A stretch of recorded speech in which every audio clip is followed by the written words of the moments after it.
Yeah, so Yeah. I'm almost. Sandra, Hi. you're so cute with your handkerchief and everything. You look all like 50s pinup-y. I love this. Rosie the Rivet. I actually just went to the gym. I'm gonna try. You should be proud of me. I went to the gym today. I have not. Oh, I went to the gym and I didn't have my earphones. And then I had to run errands and then I was going to go walk. And then it rained cats and dogs and now it's cleared up. So afterwards, nice. I'm ready. Hi. I was just having a snack. So Katie, neither me or you got ready and got in the shower, did we? Nope. I took my hair down and threw a hat on. And yeah, I'm like out of dry shampoo. Look, it's like stuck.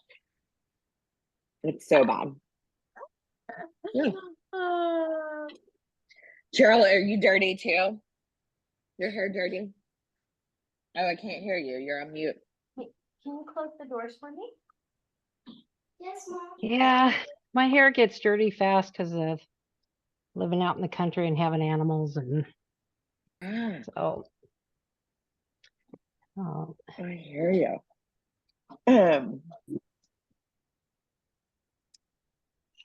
Hi, happy Monday. happy Monday.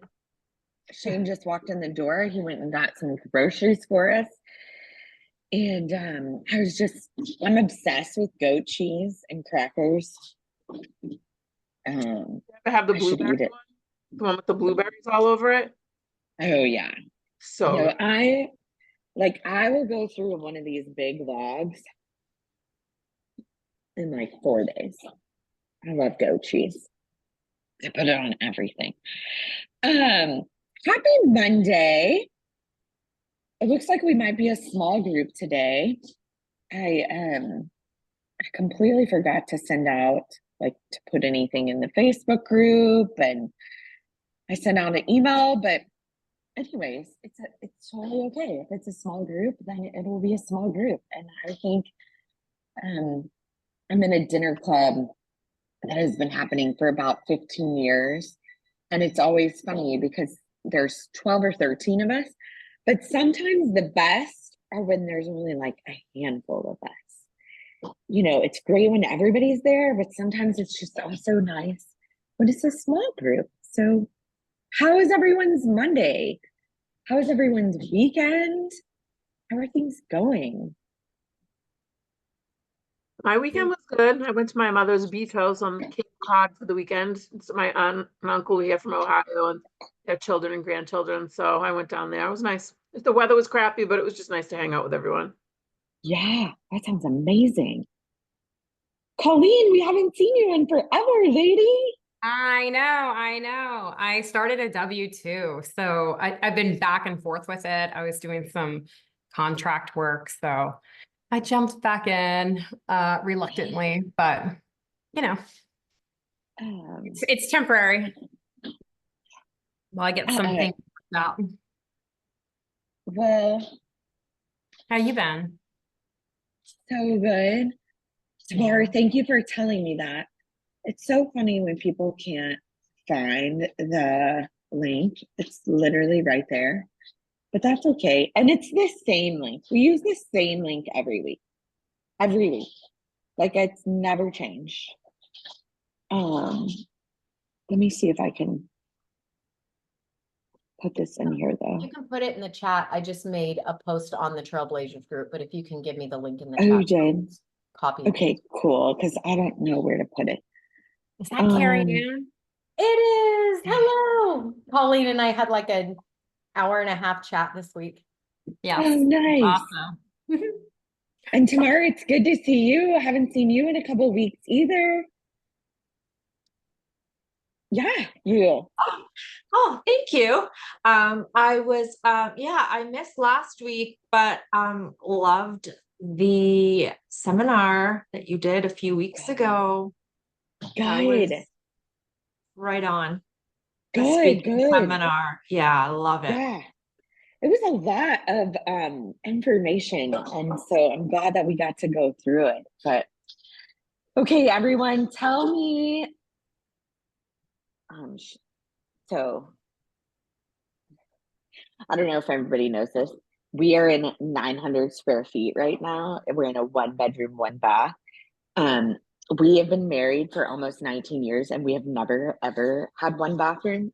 In like literally, this is the kitchen. This is my desk. This is the kitchen island and the table, and like it's crazy. So we've been looking at houses to see if we're gonna actually stay in Austin. But anywho, if you hear Shane Langford in the kitchen, he's helping us make dinner so that we can eat later tonight. But I would love to hear how things are going. Drop a scale of 1 to 10. Kind of what energy are you bringing with you this evening? 1 is I've just had like, it's like not at all, like no energy. And 10 is I'm having great energy. Oh, Yeah, 5, 6, 8. Dawn says a 10. Oh my gosh, Dawn, we're gonna have to hear why you are at a 10. Catherine, you're at a 3. Okay, well, our goal is to hopefully when you leave us, you're just a little bit higher. Hopefully, we've given you a little bit of energy. Dawn, I feel like you may have joined us once or twice, but still are kind of new. Is that right? Or am I getting you confused with someone else? Yeah, last week was my first time. Good. Yeah. Okay. So tell us why you're at a 10. What has happened that you're like, yes, I'm feeling it today? Just I always try to be positive no matter what. Like I just got off the phone with my private money lender who is just not understanding numbers today. I don't know what his problem is. So like, you know what? I'm not gonna let that bother me. I just left and saw my granddaughter today, had an amazing day at the aquarium, and I'm gonna go home. My fiance is cooking dinner, and yeah, we're just gonna start again fresh tomorrow. There you go. Yeah. Those I are the have a best house. kind of days. There's a house that I'm looking into in Florida for residential assisted living. Something I've worked in a nursing home for 20 years, and those are my people, and I'd love to open up a residential assisted living for them.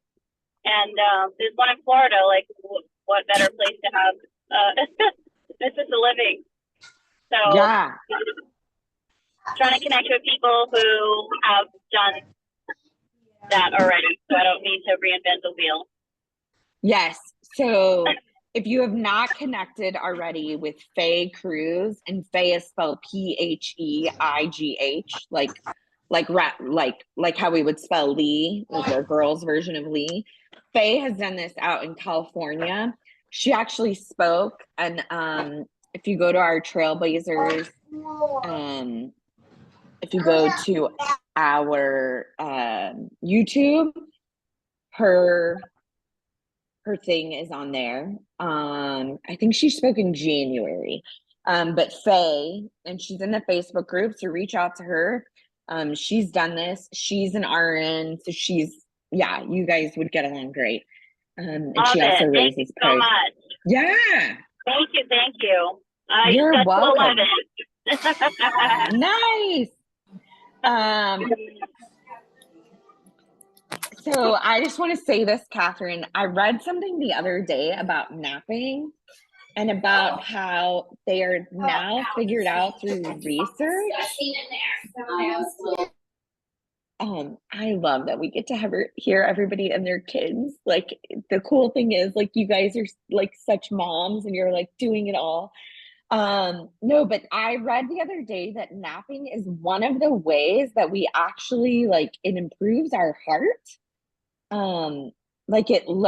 It does something with like bettering our heart. So Google that. our risk of heart disease goes down by 30% if you nap minimum 3 times a week.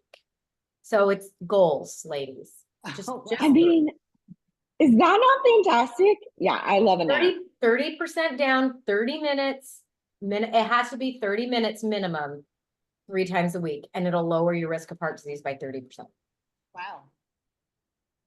Oh my Wow. gosh. All I know is I sat down, then I laid down, and then it just took over. And I didn't realize how tired I was, but that happens to me sometimes during the day. And it's a little bit frustrating just to like lose my energy partway through the day. I literally had a handyman in my house, and I was just thinking like, get out of my house because I just want to lay down. That really feels nice. I Kind of a totally hear you on that. small tidbit of the brain and sleep. Which is that, you know, something that I find fascinating is that when we sleep, especially overnight, you know, we think that we're restoring our mind and body, but in fact, our bodies are completely in restorative mode, but our brain, our subconscious is still on, right? Because evolutionary standpoint, we have to be alert in case a saber-toothed tiger comes into our cave. So your mind is actually not fully at rest when you sleep. The only time that you can get your brain to fully rest and restore is through a daytime meditation, through daytime rest, going from the beta or waking waves to an alpha state. And you can only do that when you're awake. That is fascinating. Also, Tamar, we need to have you as a speaker on one of our calls. So I know you do a lot of cool stuff, mindset coaching, all the things. So we'll get with you on finding whatever topic I'm sure that you have to speak on multiple topics. But I think you're obviously a rock star. You're doing great stuff in real estate investing. And so let's have that conversation because we would love to have you speak to us. Done. I would love to. Yep. Awesome. Okay. So ladies, let me tell you what is in my head right now. It's summer. I don't know about y'all's brains in the summer, but like I'm a little less planned in the summer and a little more loosey-goosey. So as there are a couple of us that are working in the background to really plan some things out for Trailblazers, what we're doing, where we're going. You know, we've grown so fast. We have over 815 members inside the Facebook group. It's phenomenal. So many of you have just met us in the last couple of months. And, you know, when we were small and we kind of all knew each other or came from the same like mentorships or what have you, it like we could be a little more loosey-goosey. Now we're growing. People are like, what is this group? What do you actually do? We're trying to put some meat around that bone for you all. But we're also going to be asking you lots of questions. Like one question I would love for you all to answer, if you have a minute and drop this in the chat, is like, why is it that you come back week after week to this call? Like, what is it that you're hoping to get? What do you get? You know, kind of just helping us understand, why do you keep showing up? So if you know that and you want to drop it, feel free. If you're like, no, I need to give some time and thought to that, that's okay too. So 2 things. One, I personally would love to have a conversation that I'm going to pose to you all and see if you want to have a conversation around this. If you don't, cool, no worries. The second is we can break out into breakout groups and do some networking. But one of the things that I have consistently has been like a mirror shown to me a lot recently, and so I was wondering, this is being shown to you all, is that as you grow in any entrepreneurial journey, but especially in real estate where like people kind of get it, but they don't really get it. And they're like seeing it, but they're like, what are you doing? Is just how much relationships have changed for me. Like my friendships have changed, my relationships have changed. And I would love to have a conversation about like, what are you doing around that? Like, how are you doing this and still including people in your life that you love, but maybe you've outgrown or like stuff like that. So if you would like to have that conversation, drop a yes in the chat. If you're like, no, I don't need that, I would rather just network, drop a note in the chat. It will not hurt my feelings either way. If you're like, no, dude, I just need to network, we could even throw like the people who want to network in a group. Okay, but it seems like a lot of us kind of want to have this conversation. So let's have this conversation. I am by no means an expert in this. I do not have the answers for this. I really want to understand, like, what is everyone doing? What has helped you? What has not helped you? But one of the big things that I would like to open it up to is, what are you doing when you feel like you've outgrown people because you're doing this? And how are you handling that?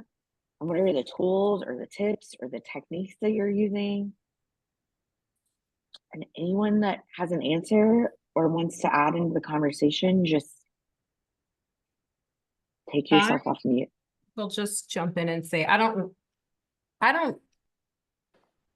end those relationships because like they were people in my life for a reason, but I don't necessarily sit there and talk about real estate the entire time.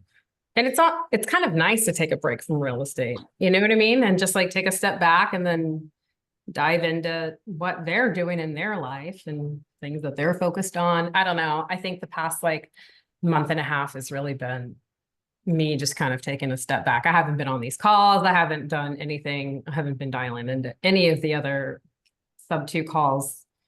I think I went to the summit, and then a week later I did Day with Pace. And so it was a lot. And then I think I just got overwhelmed and maybe burnt out, but that's me. I don't know. I don't want to cut anybody out of my life, especially people that I love, but I also don't want to drone on about real estate all the time to them.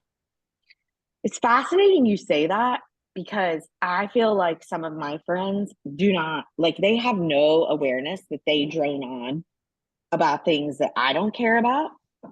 Like, I don't really give a shit where your kids go to private school. And that's Right. like a big conversation in Dallas. And For several sure. of you have heard me say this a lot because I've talked to you about this. But like, I have very politely sat there for years and listened to it. And now I'm like, yeah, no, I like either don't want to hear about that anymore, or I want you to listen to my real estate stuff. So that's, but I appreciate that you're like, because I probably don't take a break enough from it because I'm like so excited about what I'm doing. So I appreciate that.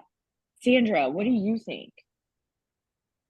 Well, I will say it's not like just about real estate. It's kind of like anytime you are evolving and growing in some way, whatever it is, you can tend to like step out of alignment with people that have been in your life, even ones that have been there for a long time that you don't kind of think it will go that way. And it's hard. Like I find I feel guilty, but at the same time, what can you do if that's how you feel? I would never be rude, but I also like I don't know that I have a ton of free time, so I want to be around people I want to be around when I have some free time to give. And so I try to honor that that's what's happening and that's how I feel, and it's not a mean thing. It's we're not in the same place, kind of like what you're saying, Katie, is like you still love the people, but you don't have as much in common with them. And so it's dry and it doesn't have that vibrancy of when you're around people that you have a connectivity. My view is I've been doing the rest of the stuff for 50 years. I'd like to do some real estate for a little while.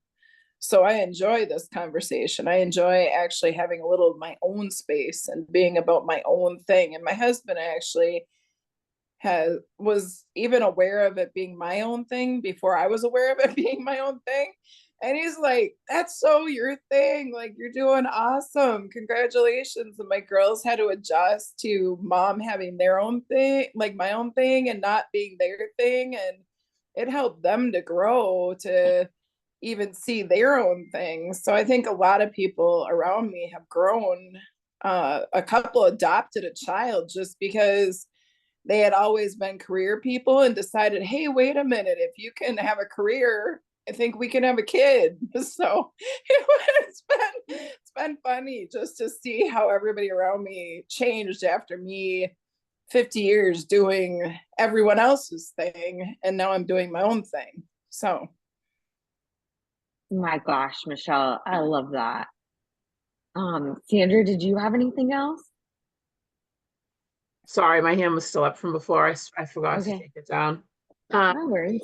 No, I don't know. I think too, like sometimes when you start a new journey, you expect the people around you to be really excited for you, and it's hard when they're not. And that's disheartening. That's tough, you know. Even if you're not like actually being successful at something, just getting your juices flowing, excited, and I'm meeting new people and I'm going and doing new things, and it just kind of gets glanced over. And that's hard too. Yeah. Tamara, what do you think? What advice do you have? So I actually think this subject is fascinating, and touching on what Sandra said, I'm reading Think and Grow Rich by Napoleon Hill for like the 10th time. And he says in the chapter on persistence that one of the reasons that people tend to lose their persistence or even give up is because of the fear of criticism, mainly from family or their inner circle. And so I am all about the law of attraction, which is actually a secondary law, because the primary law here is the law of vibration, right? In order to attract the things in your life that you want, you have to be around the people and places that uplift you and put you in the same vibration, because you are going to attract the things that you are in harmony with. So does that mean you have to cut out your family because they don't support real estate or they think that you're kind of crazy going off on your own? No. But do you maybe tailor the conversations that you have with them so that they don't drag you down? Maybe yes, right? And I think that there's nothing wrong with keeping relationships or even downgrading certain relationships to the acquaintance level where you're not investing maybe what you would have in the past because you really want to maintain a positive conversational flow without dragging yourself down, right? If you don't want to set yourself up to be criticized, et cetera, and that's okay. And you can filter some of your relationships that you don't want to lose according to what works for that environment. But I also think that there's a lot to be said for leveling up the people that you are around. I think this group is a really good example of people who are all leveling up and want to surround themselves with other women who are doing the same thing, right? And so you get to have people around you who inspire you and uplift you. And that's really when you start to enact that law of vibration, because now you're surrounded by a group of people who are all working towards something bigger. There's a thing called, the leaving people with the impression of increase. So I also think that there's a lot to be said with potentially you might be the person who inspires somebody who's not quite there, right? And maybe because of your energy and you being excited and you doing really fun things, you might actually be that source of inspiration where someone goes, I really see something different about you. What are you doing? And maybe that opens up the conversation. And of course, there's going to be other people, maybe like even my parents. Spoiler alert, they're like they're very risk averse, right? So with them, the conversation is a lot less about real estate and a lot more just about what's happening in their life. And I've learned that that's going to be okay too. I mean, okay. If we didn't already decide that Tamara is going to come on and do some speaking for us, that in itself, I'm like, tell me everything. Okay, you said something though about like raising something. I'm sorry. Yes, the impression of increase. Yes. Tell us this. What is this? Okay, so basically, one of the ways that you can work with the laws of the universe, right? One of the ways to acquire wealth, and when I talk about wealth, I'm not just talking about money. Wealth to me is the quality of life, it's the experiences, and it's the energy around me. So one of the ways to work with the law of the universe is to leave everybody that you come in contact with the impression of increase, where their life is better or their day is better because you had that interaction with them. So in a real estate situation, you were with a contractor, the contractor's super stressed out, things aren't working, your budget just went up, he's really uncomfortable, and you're like, you know what, it's all good. And they're like, what? What do you mean? Because they're used to arguments, or they're used to being, dealt with in a slightly rougher, more aggressive way. So all of a sudden they're like, okay, and their day just got better because you were in a good vibration, and and that rubbed off on them. And sometimes you don't even necessarily, it's not like you need to see every single person and give them a compliment, although that probably would raise their vibration and that probably would make them feel better. But it's also the concept that when you're leveling up, right, and you're doing something that you're really excited about, that energy is also quite contagious.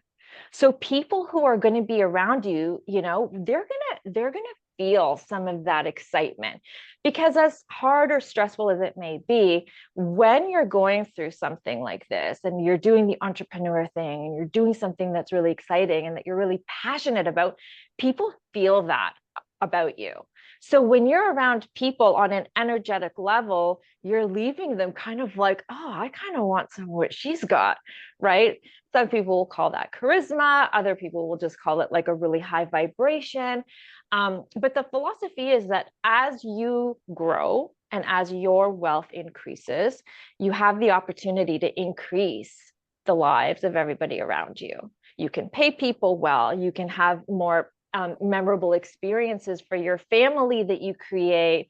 So there's so much good that you can do for everybody around you and your community when you're excited and happy because you're doing something really amazing, which I think everybody in this room in their own way is doing that.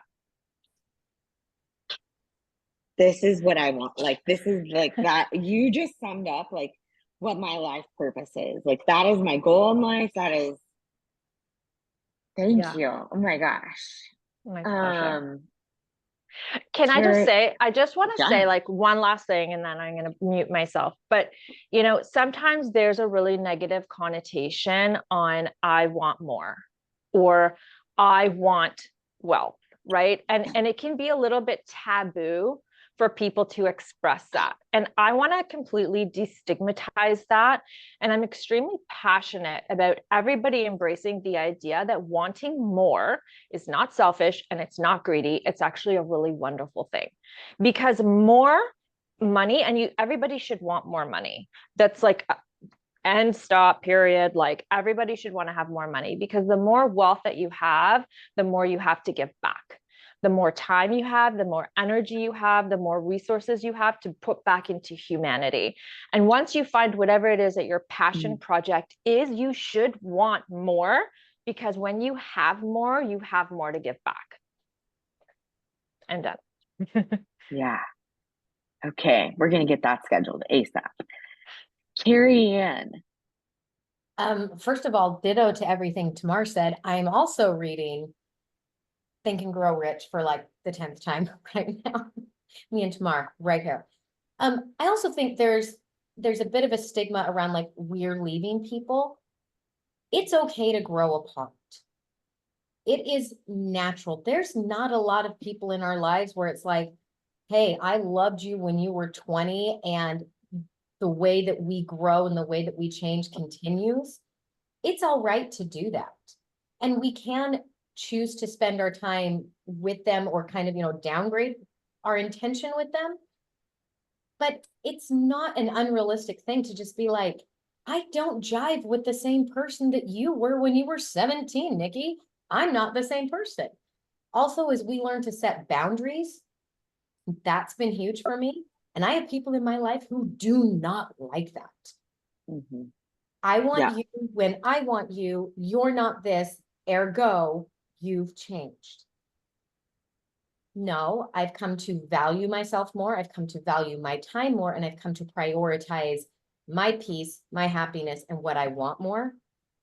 And like Tamar said, there's nothing wrong with that, which is being like, you're a good friend. Like, I would love to go to dinner with you once every few months. You are not the person I'm going to spend an hour a week on the phone with. You're just not. And we can't grow until we find people to grow with. It's the reason we need teams. It's the reason we need communities. It's the reason like it takes a village. Because we can't get from here to here by ourselves. And there are going to be things where it's like, I can't do this. I have the ability, I think I'm gonna need some help. Katie's gonna help me be a speaker because she can do this. Great. So she's going to be one of those people who I'm bringing into this part of my circle because then I can give her something. And it's not about the whole climbing the ladder. It's you can climb the ladder, but I don't think there's just one. There could be 600 ladders in a row. And when your foot slips off a rung, I can reach down and grab you and be like, it's okay, I got you.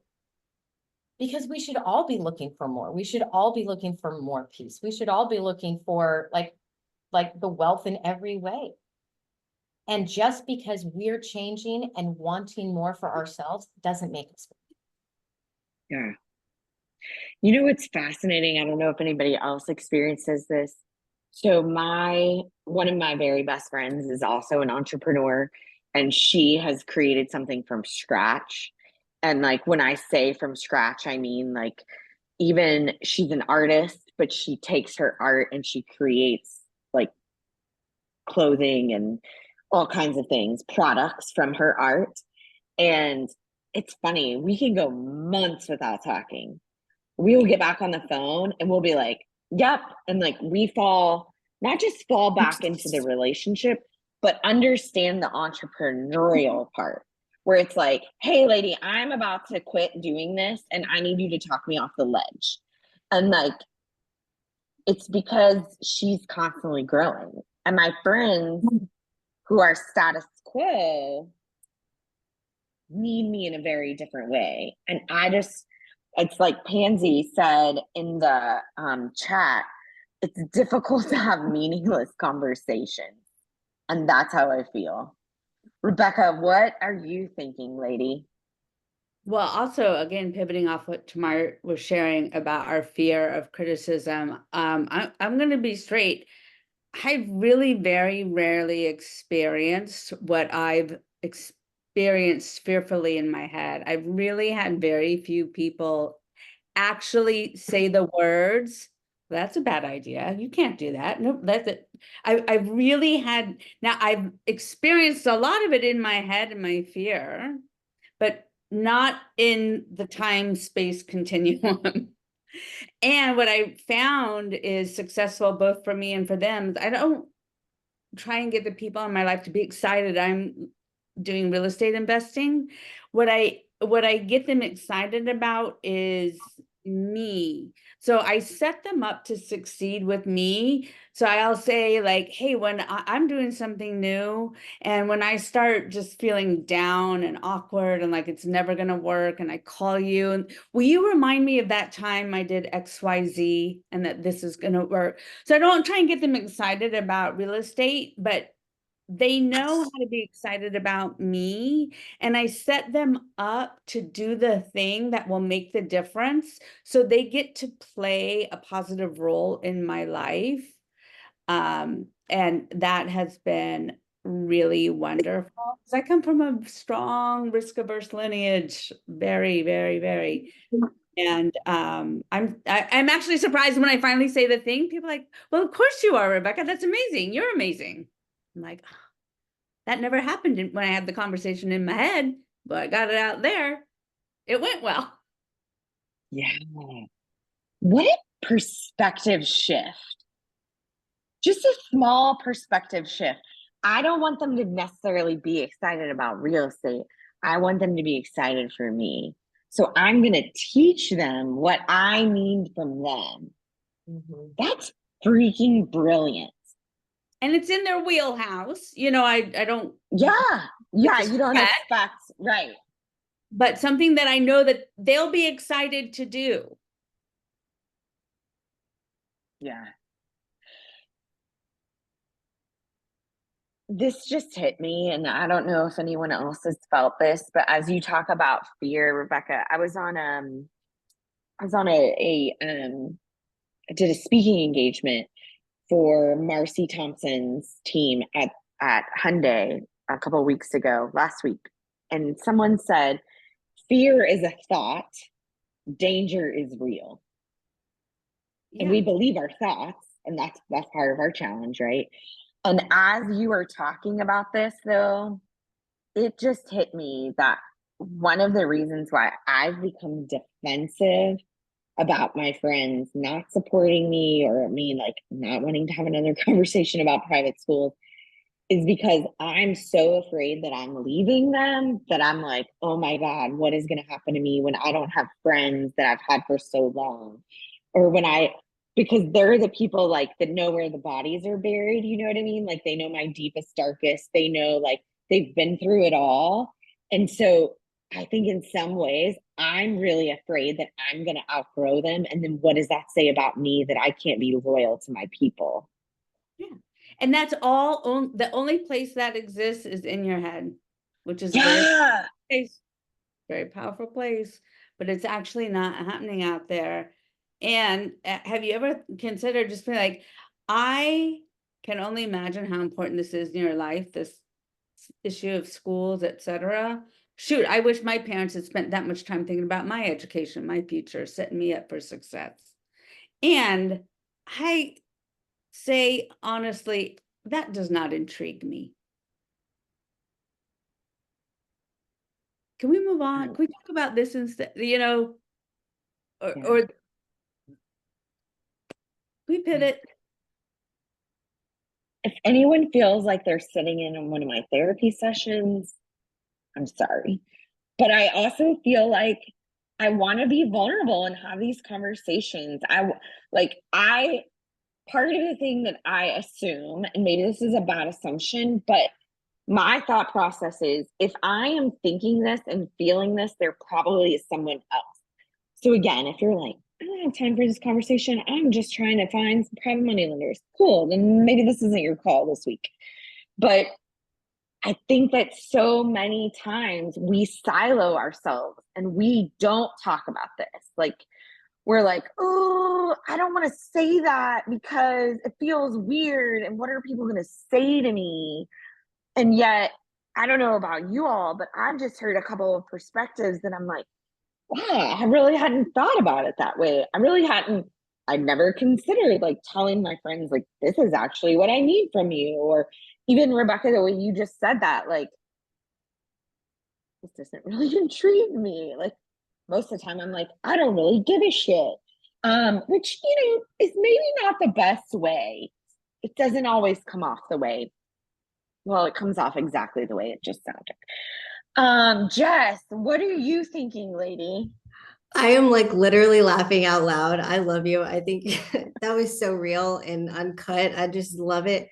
No, I was going to make a comment about what Tamar was saying. By the way, very well said. What you said is just spot on. I'm actually reading this Motivation Manifesto by Brendan Burchard, and it talks about like how we are in control of our like personal freedom. And what was interesting to me is that there's a part in here that says basically being vigilant in evaluating the people we let into our lives.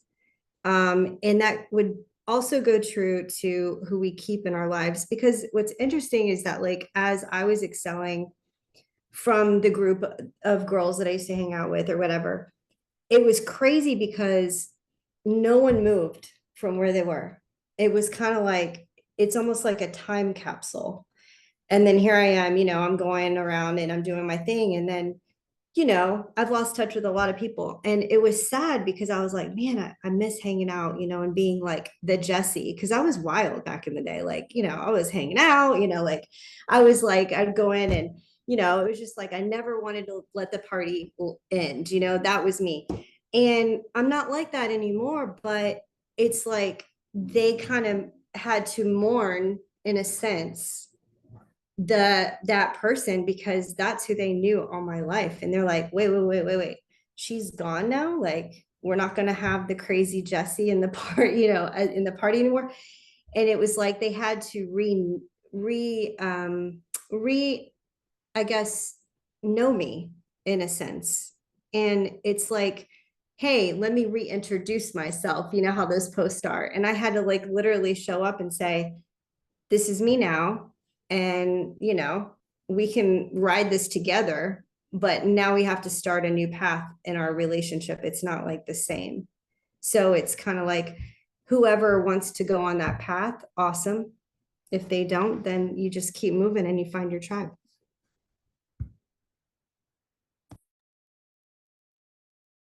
I feel that so much, Jess. We'll have to have a side conversation. But for those of you who don't know, I stopped drinking. It's been like 410 days, something like that. And I'm a completely different person than I was a year ago. I mean, I was still psychotic about helping women even before. Like, that's just become even more. But I think that is a big part of it, is like, I used to be the first to get to the party, the last to get to the party. Like, if there was a reason for me to stay and have a cocktail, I was there. And so part of it is that my friends are looking at me like, A, you like have a new career. And then B, you also like, I don't want to go to a pool party and drink all day. I don't have time for that. Like, that's not a good use of my time. Now, I'm not judging anyone who does that. That's just not how I'm spending my time anymore. I checked that box and got many of those t-shirts. Katie, Yeah. is such a distraction to your power. You are such a powerful woman. And I see that any of that stuff is just a huge distraction to what could be done through you. You are such a powerhouse. Thank you, Michelle. I really appreciate that.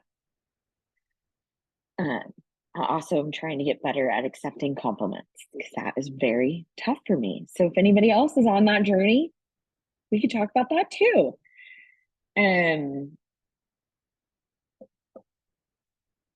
Okay. Anybody else have thoughts? Anybody else, like, one of the other things that I have discovered during all of this, I think Mark Zuckerberg really screwed us up when it comes to the word friend. Because friend used to mean something. Friend used to be like, oh, she's my friend, he's my friend. Now it's like, I have 2,600 of them. Like, Facebook every day, since I'm on Facebook, like, tells me how many friends I have. I have 2,600 friends. I might know 2,600 people. I don't even know all of those people. But it's made me really stop to go, oh, who is a friend and who is not? And I have a lot of acquaintances in my life.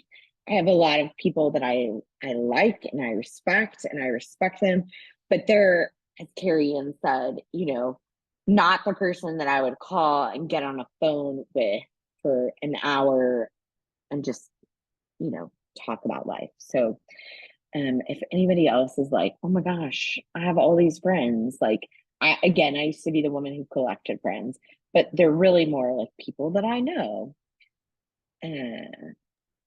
My husband had his account stolen before I decided to have friends on Facebook to any degree. And so when I decided to get into real estate and make friends with all kinds of people that had skills and knowledge and things in the field, I befriended them, restricted them, unfollowed them, so that I could go into their site, read their information, and grow from them while not being overwhelmed by them. So I have on my feed coming into me like things that I want to learn, like creative gardening or like certain reading groups or different things like that. So it's very organized, but so that I have a very positive experience. And also in the restricted, then they don't get my like information. Like, for instance, I ended up having one of our watercrafts personal watercrafts break down on the river last night. I didn't want it to be in my business space. So by restricting everyone, then my friends were able to find out what was going on with me, but my business people didn't have extra weird drama coming into their space. So I have them restricted so that I can be friends with them without, you know, being weird with them. It's kind of like the Instagram thing, right? You can follow the people that you want to, people can follow you, but you don't have to follow them back. Okay, it is 45 after the hour. You may have come for a specific reason, maybe something you wanted to talk about tonight, maybe something that you're doing, maybe a question that you had. So we're going to do like random and just open it up. Thank you for also just giving me the space to have that conversation. Hopefully it helped one or two of you or more. And if you have never experienced this yet, then you probably haven't been an entrepreneur very long, or you are so far ahead that you could teach a master class and like, yeah, no, I'm fine. People come in and out of my life. I would pay you to teach me that. So thank you for obliging me for a few minutes. Catherine, tell me what's up, lady.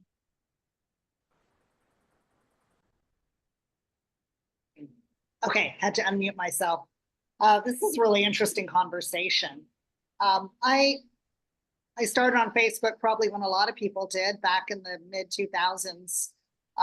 And in 2020, right at the end of 2021, early 22, I think it was January 2022, I got hacked. And I got hacked bad, and there was no way to recover my Facebook. Someone posted child porn using my Facebook, and you can't contact anyone at Facebook if you've been banned from Facebook. You can't use Facebook Marketplace. You can't use any of the support.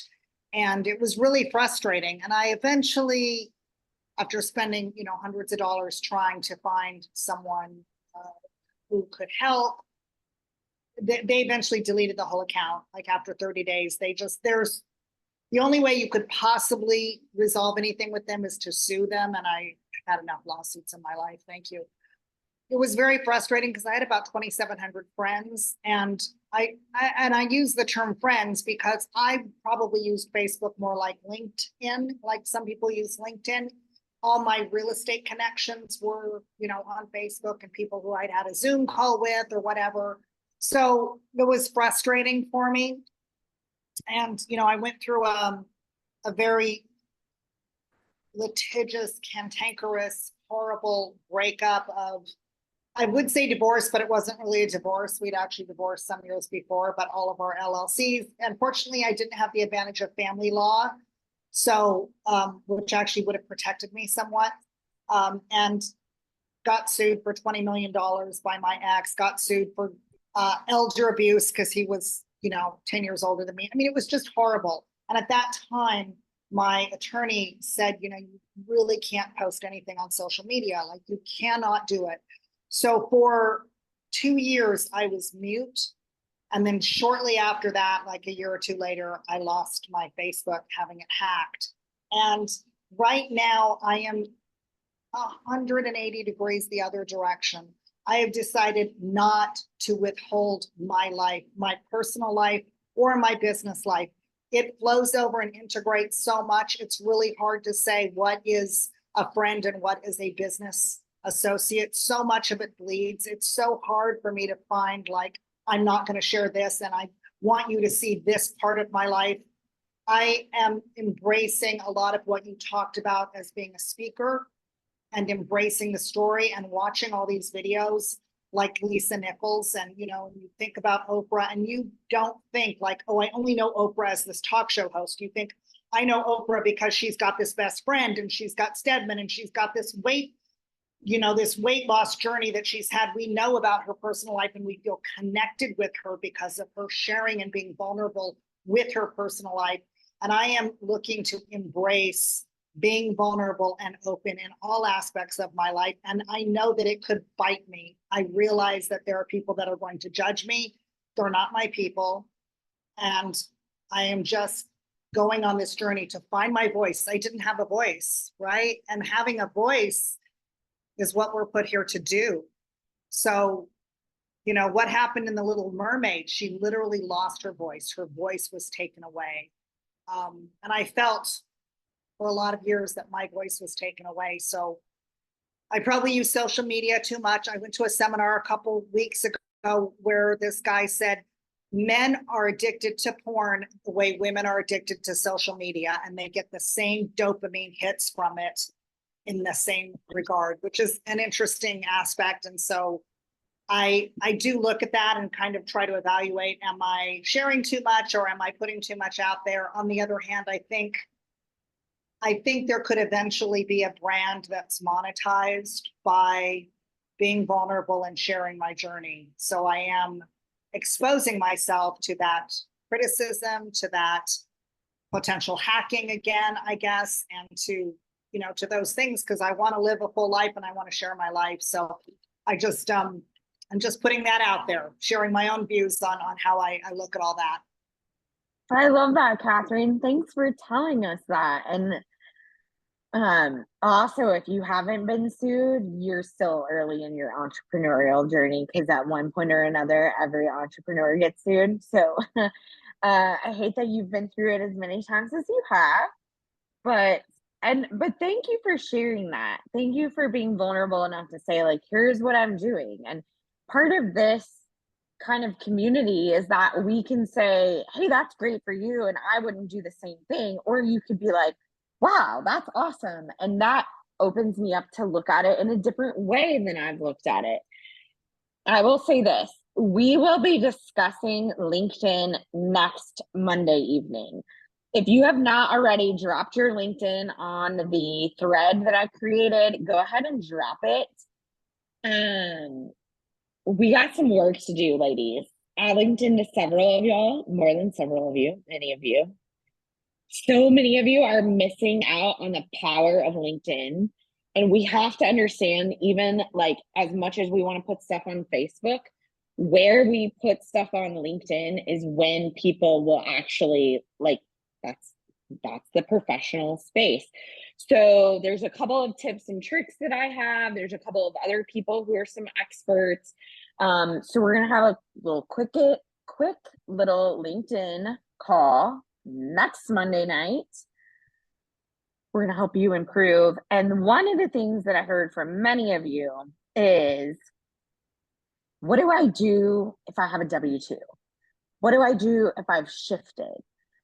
Someone said, and I can't remember who it was it you, Rebecca? Somebody was like, I've been a professor, now I'm not doing that. Should I start over? And I was like, no. So in my prior life, when I was an executive coach, I helped a lot of women when they pivoted in their career. So we're talking about LinkedIn next Monday. Save the date. Oh, actually, next Monday is July 1st. Are people going to be able to be on? Are y'all taking time off? I don't know. It's like, yes, no. Anybody's like, no, I'm going out of town. It's July 4th. Okay. All right. Stephanie says she'll not be on. I'll put something maybe in Facebook and just see. But otherwise, we'll go ahead and have a call. And we record everything. And I'm getting help with the things that I don't do well, like upload to YouTube right away. Somebody asked me for last week's YouTube. It's gonna happen. Cheryl, what's up, my lady? On LinkedIn, since I have my W-2, I had to be careful, right? Because I can't intermix my W-2 with my real estate investing. So I just put clinical operations manager, Monday through Friday, real estate investor, real estate agent, private money lender by nights and weekends. I love Because that, that's a lady. way, that way, what can they do? You know what I'm saying? Here's the other thing, though. Okay, so here's the question that I have for a lot of you. When you say, I have a W-2, so I can't put it on there. No, I put it on there. Yeah. Oh, no. I appreciate that you did. Yeah. Not just for you, because there are other women who are saying this, who are like, oh, I can't put my real estate stuff. I was an executive. I was the number 2 person at an organization. I couldn't put my side hustle on there, but it was because I was the number 2 person. So are we, and it's not just to you, Cheryl. I love that. I love what you did. And that can be a way to solve this problem for a lot of people. So we definitely are going to show that next week. But if some people are like, I can't put it on there. Like, is it because you are so high up that you can't put it on there? Is it because you have some kind of non-compete in your employee contract? Is it that you don't want them to get mad at you? Like, let's talk through reasons why you can't put it on there, because sometimes, again, that's just in our head and it's Right. not actually a rule, and it certainly isn't the law. Yeah, I But I know actually, some of I you. fill out an annual conflict of interest with the organization that I work for. And it's all right there. I'm very transparent. And they've come to me and said, well, that, your real estate doesn't have anything to do with Cambia, correct, but with the organization. And I tell them, no, I would never do anything that was related to the business, to the Yes. organization.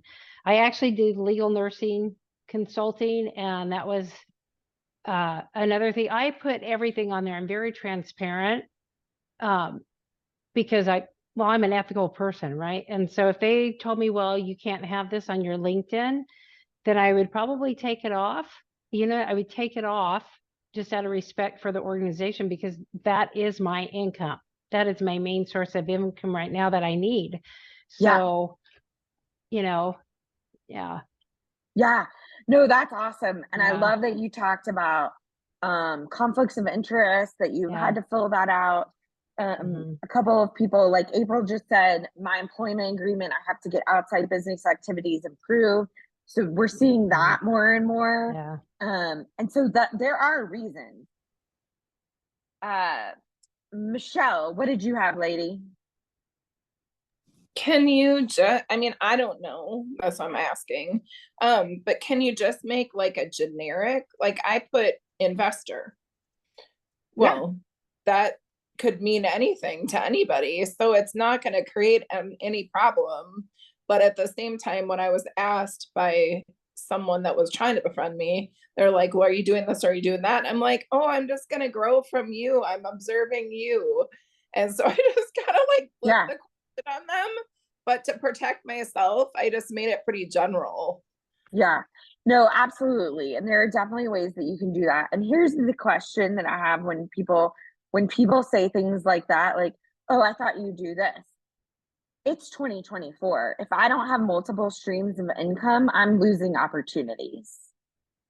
That's just the reality of the situation that we're in.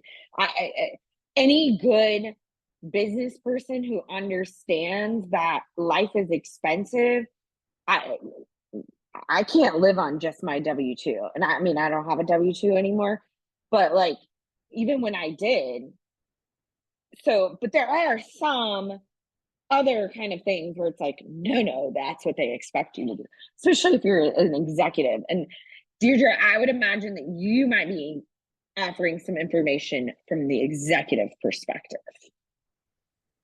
Yeah, absolutely. So I have a lot of things to say about LinkedIn. Your hand pop up, I was like, oh, she's going to be dropping some gold. So, first of all, LinkedIn is your personal brand. It's not the corporate brand for the company you work for.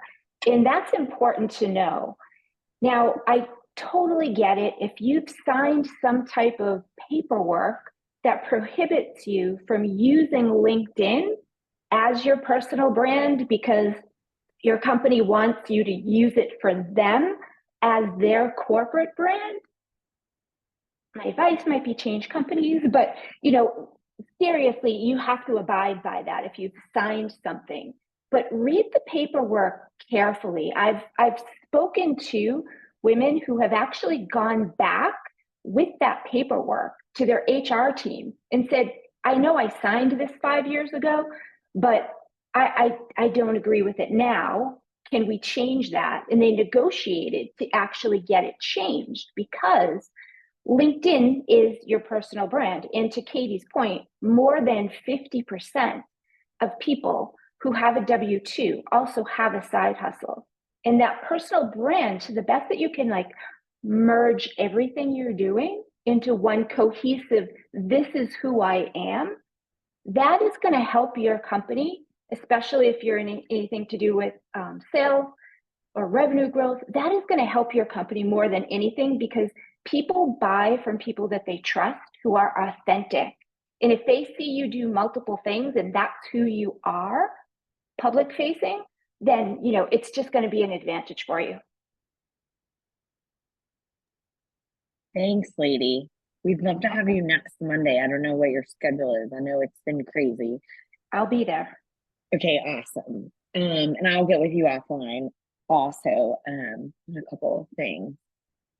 It's always great to have an executive who like understands corporate and like ops in the background. And if you don't know Deirdre, she's amazing and wonderful and is become very dear to me. And so I'm very grateful always for you. Okay, thank you. All right. It is 7 o'clock my time, so it's the top of the hour wherever in the country or the world that you are. I don't know if anybody's outside of the US, but I would love to open up. And if you have to go, totally understand, but I'd love to spend 10 or so minutes. What has been going well? I have missed the last 2 Fired Up Fridays inside Facebook, so I'm certain that we have things to celebrate. What has gone well? Where have you taken steps? Where have you put yourself out there? What are your wins? Give it to us. Tell us what's happening. Megan, tell us what's up, lady. You're on mute, lady. Okay, can you hear me now? Yeah. Celebrating a friend's birthday today, so that's why I jumped in a little late. So yeah, trying to solve this lien problem still in my house. So I ran a clerk of court.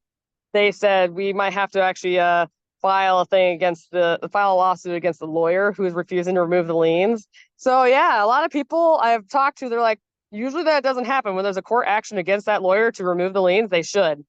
So I'm like, this is new, I guess, for my lawyer and me and everybody else around me that I talked to. They're like, yeah, so I'll be making history, I'm sure. But got a call back from my adjuster. Apparently they sent the check to the wrong place, but I'll be getting it soon. The roofer is gonna get started on that house Wednesday. So yay, making progress. So yeah, that's all I got. I love it, Megan. And I was sandbagging yesterday. We thought we were sandbagging for the Lehigh, no, there was this business trying to sandbag their shed from the flood. Here I'm out there sandbagging with them. They're like, do you want to work here? We've got full-time positions further during the day. I'm like, you know what? I might take them up on the opportunity. So I might have another full-time job. So yeah. You kill me. I just love you so much. Also, when you say sandbagging, you actually mean moving sand in bags. Yeah, because we have river flooding going on around here. So yeah, we're actually loading up, sand in bags. Yeah, so I got a job accidentally by volunteering at this business, helping them out with their shed. This is not surprising to any of us who know you. We know, we're like, yes. And the fact that you're gonna have to go through this extra challenge with your attorneys. Like, this just sounds like a normal day in Megan land. Oh, yeah. Well, keep us posted, lady. And congrats that money's coming to get that tree and that roof fixed. Thank you. I don't know if any of you are in sales, but back in the day when I was in fundraising, we used to say sandbagging for our goals. Like, we would know we have X number of dollars in our pipeline, like, whatever, we'd have $10 million, but we would tell our boss we only had 8 million. It would be called sandbagging, because then when you brought in 10, they'd be like, oh my gosh, that's so great. So when you said that, I was like, what are you talking about? But nope, we're actually talking about real rivers that need sand on the banks of them to not flood. Deirdre, did you have something else that you want to celebrate? Yeah, so that's funny. I thought sandbagging the same thing because I'm talking to sales and revenue VPs all day. Crazy. Yeah, so one really cool thing happened. I got the return of a PML. It was my first sub-2 PML, and it ended up being this person's first sub-2 flip. And now I did the due diligence, blah, blah, blah, but it was successfully returned to me after 12 months, which I think is a victory, right? You know, and we hear all these horror stories, but it's just a really cool thing that it was both of our first deals and it was our first deal together. And it's like, it went so smooth and without a hitch, and I've already turned the money, but just, that's a little win. Yeah, lady, that's awesome. Anytime we can get our private money back, that's what we want. It's when we don't that we want to join that Facebook group that says these people don't pay people. Y'all know about the secret group I have. If you don't, let me know and I'll invite you. What else? What else does everyone have to celebrate? What are good things? Specifically, not necessarily good things, but I would love to hear, where have you taken a step, whether it is small or giant? Where have you taken a step recently to move you closer to where you want to go? Because those are things that we suck at celebrating, and in fact, are the most important at celebrating. Michelle, what you got, lady? I have 2 friends on tonight that I invited, and Yay!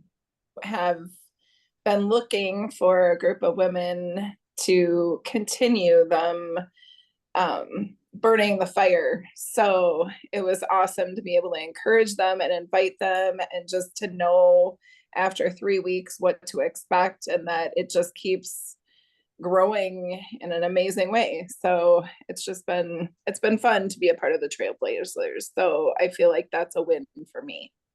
Thanks, Michelle, and thanks for helping us grow. Thanks for spreading the word. We are so grateful and appreciative. Rebecca, lady, tell us what you got. So I joined the Sub2 community earlier this year because my husband and I are relocating, and we need to have fully digital businesses, and I need a second revenue stream. So I have a background in fundraising too. So I started dialing for leads, right, for one of the leaders in my state. And I'm a little bit good on the phone, I'm not but I didn't, I've been on the phone for a long part of my career, and I kept coming in with leads, and instead of being like, oh my God, you brought me a lead, this is amazing, I was getting like, we didn't do it right, and what about this? And so finally I was like, I wasn't getting the support from this person. I said, can I work this lead on one of the, weekly calls, the cold calling calls with Landon Moore? And I did it, and everybody's like, oh my God, great. So I'm like, oh, finally feedback. And I thought I was good. And my husband's also a real estate agent. And he's like, Rebecca, like, your ability to cold call is so amazing. This is ridiculous. You're not getting more support. And so I get all this positive feedback, go back, and they're like, the one thing, you forgot this one thing. And I'm just like, okay, hold up. This is not. So I've been shopping around with my husband's support, shopping around, like, I need to get on somebody else's team. So for me, it's a win that I took the step. That, I mean, I made thousands. I went through a 5,000 person list on a triple line dialer, 3 hours a day, 5 days a week. And I was like, it was not. So anyway, it didn't go great, and that's fine. And I'm taking the steps to move forward. And that's why I get to be here. I haven't been able to be here because I've been calling, Monday through Friday in the evening. So I couldn't be with y'all. And I was like, I need to plug into some girl power. I need to shift things up. I need to find the right team. And that's my step. So I'm going to take off my real estate investor hat and put back on my old executive coaching hat. And this is for anyone who works for someone else. And if you are making money for someone else, you are working for them. Okay. Unless you are partners and it's signed in an LLC or a partnership agreement, you are okay. When people don't value us, we take our feet and we move. And what it sounds like to me, and there's several of you shaking your head, Rebecca, they've shown you who they are, and now we are going to believe them. And so if you have an awesome sub-2 wholesaling team that Rebecca can be a part of, or if you know anybody who runs one, let's hook Rebecca up. And I know there's not everybody on this call, not everybody's part of Paces communities, but I do know that there are women on here. Sade, I see her shaking her head. Lady, I know you are super connected in that sub-2 group. So like y'all jump on the phone, do something, like let's get Rebecca on a better team, because absolutely. And kudos for you for taking those steps. Thank you. I made one direct to agent call and I was like, I'm never doing that again. And pivoted right on over. Catherine, what's up, lady? Alrighty, so I've made some progress, not nearly as much as I would like, but I hired a video editor. And so one of the things I've been working on this week is taking my old videos. And when I say old, it could just be a month old, it could be 3 years old, from Rio Rico. And I'm reintroducing them. So I've filmed a little bit and it's pretty bad. Like my filming, handheld selfie filming, whatever. But I'm also kind of like trying to give myself a break and just go, it doesn't have to be perfect. Like just rebranding these videos where I've got all this content from people like Jerry Norton and different people who've spoken at our clubs over the years at the real estate club, and then branding it with an introduction and an outro. And my intro is pretty simple. My outro, I've also rehired my website person to create what's it called? Lead magnet. Yeah, but what's it called when you have a form that then autofills your contact management database? Landing CRM? Yeah, so okay. a landing page so it'll be on the website, but it'll probably just be hidden on the website. Maybe I'll make it alive on the website too, but creating the landing page for the outro so we can say, go ahead and fill out this information and join our mailing list, and so we can spam you for the rest of your life, things like that. And so so she's doing that, and then the video editor guy took the content. We've done it for 1 month so far, and added my intro and my outro. And so I'm just and all of these videos have been private, unlisted videos that I've only shared with my subscribers and like my members that pay $100 a year to be members. So they haven't been out in the public domain, and they're pretty 2 hours of watching a real estate meeting. It's not that exciting.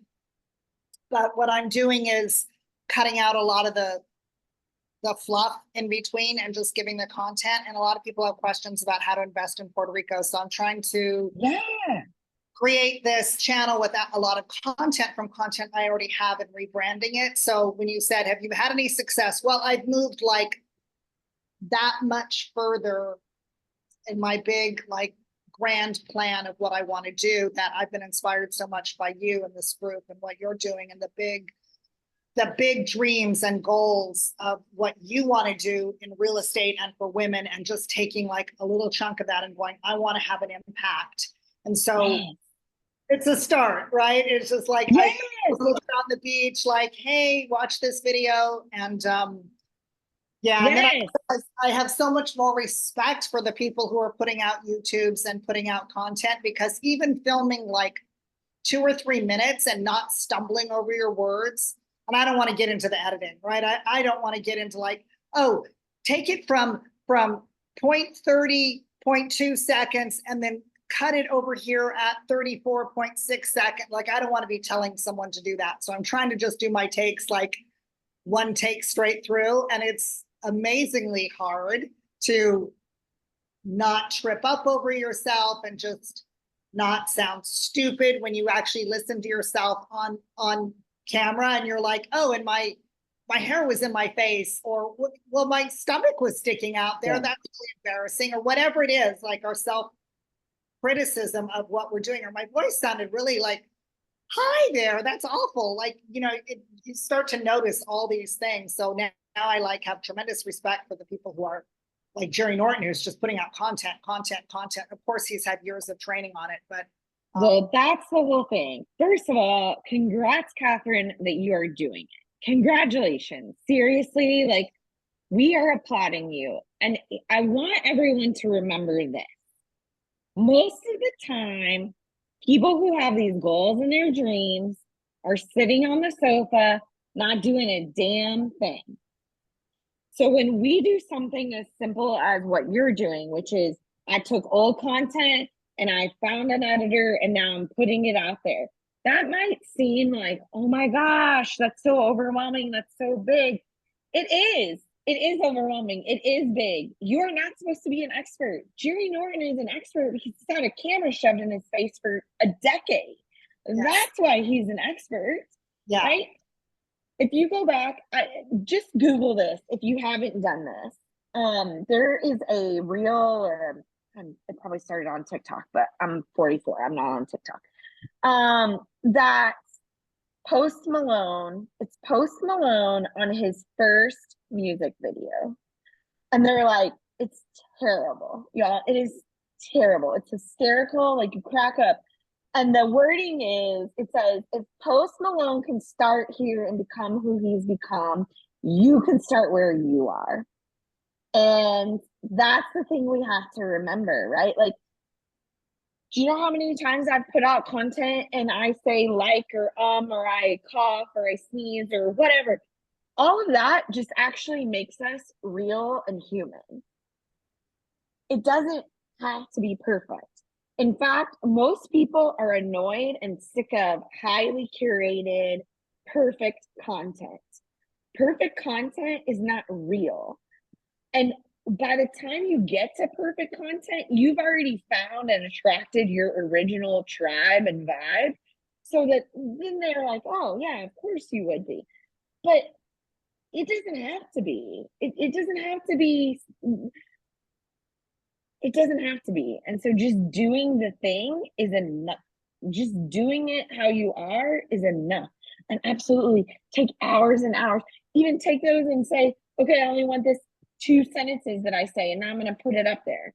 Dude, do it imperfectly. Progress over perfection. Imperfect action wins every time. That's what I'm telling myself. Like, don't like even the video editor was like, do you have any better quality? And could you use No, I don't. Edit this. You know, and I'm like, yeah, I have a tripod, but you know, like, and probably by the 10th video, it's gonna look a lot better, but these are the first ones. Like, I'm just trying to like get out of my own way and just get it done. And then later on, I can go back when I've actually gotten good at it and go, well, these ones are embarrassing. Let me reshoot them. But at least no, you don't want to reshoot them. You want to leave them up. I'm telling you, we are living in a world. Do you know that Botox, they're selling more Botox, and Botox is actually had an increase because people are watching themselves on Zoom meetings. It's true. Google it. Well, they advertise. They Yeah, they're advertise young people that you can tell they're in their 20s. And it's A like, young man. why do you need to adjust your face at 20 years old or 30? I know You know, friends who've gotten filler because they're like, and I get it, like, Yeah. this side of my chin is different than this side. I've thought about it. Yeah. And I'm not, listen, I've had plenty of units of Botox put into this face, so I am not judging a single thing. Yeah. If you want it, get it. That Right, is get not it. the point. But we are so focused right now on everything having to be picture perfect that we're allowing it to stop us from doing it. And you don't want to take down the original stuff. Like, I love when I find in a video of me from 7 years ago when I was or 8 or 9 years ago when I was just starting being an executive coach, and I look like a fool. I don't know what I'm saying, but I just sit there and I'm like, oh, I'm so glad I didn't give up, because that girl, that woman is so freaking proud of this woman.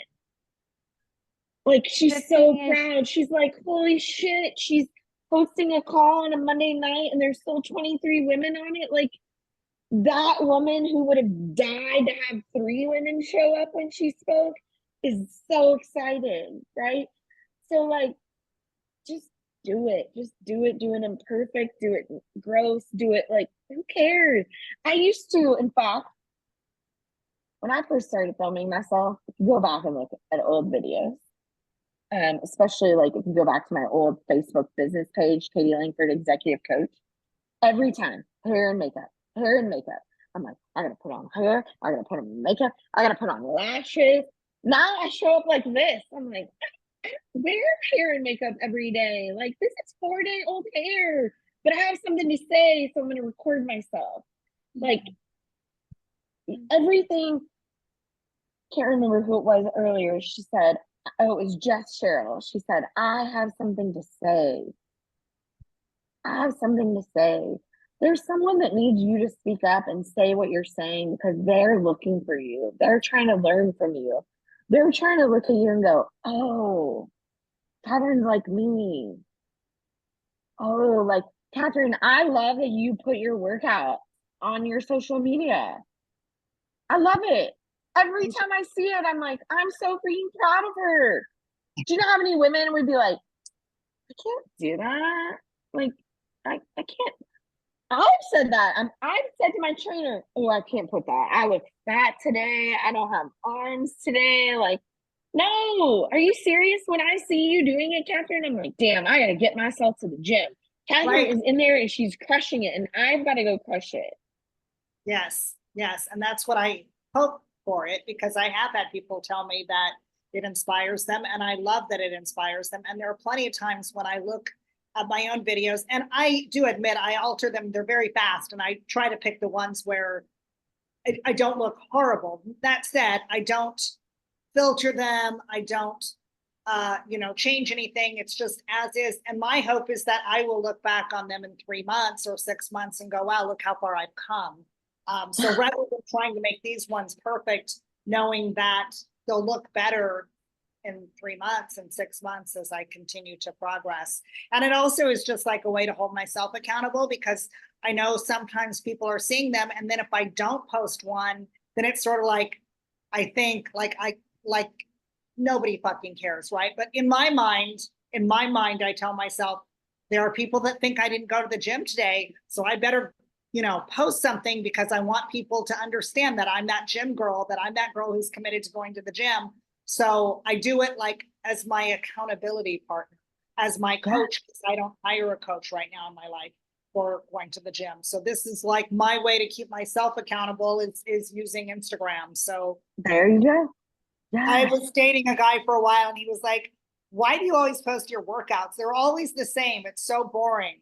And because I want to.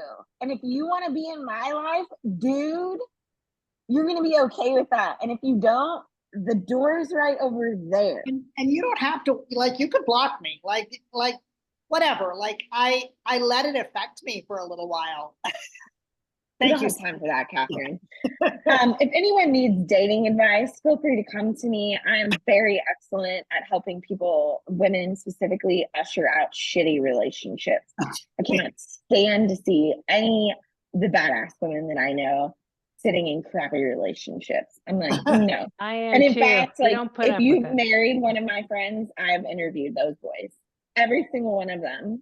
I interview my friends' husbands or potential boyfriends. So if you need me to fly to your city and find out all the things, I'm happy to do that. Cheryl, did you have anything, lady? Yeah, you know what I was hearing both from you, Katie, and Catherine, it's all in your heads.